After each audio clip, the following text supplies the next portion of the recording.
Hamza Sandosa bir sizlerle birlikte başından üniversiteden gelen kardeşimi karşılamaya gidiyorum. Bu dakika saat 21:55'ti. Hiç şimdi yoktu. Sırıkçam başına. Ceziyek kardeşimiz gelsin. Gerçek oyunlarımız oynayaq. Çıxırım kardeşimin qabağına. Birazdan bir 10 dəqiqə gezəcək. Ama ben 10 dəqiqə deyirəm. Siz 2 dəqiqə izləyin. 2 dəqiqə, 1 dəqiqə yanımıza izləyərsiniz. Bir de orada şışıkta da yanacağım.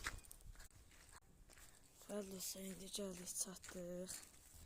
Hələ də yolumuzdan gedirik. İndi qardaşımızın qabağına.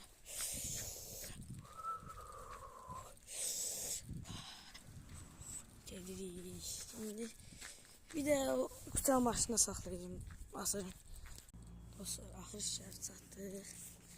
Bir de her marşrutta değişik. Yəqin ki budur. Ama bence birinci marşrutta düşəcək. 21:51-ə düşəcək. Bax görək. Bir də ekranda sığım kameranı. Bəli dostlar, indi Qavasdan gələn marşrut gəlir. Işıqlardan görünmür deyəsən o ışıqdır. Bax görək qardaşımızdır mı? Gördüğünüz kimi marşrut getdi. Deməli qardaşımızdır. Birazdan 5-10 dəqiqə.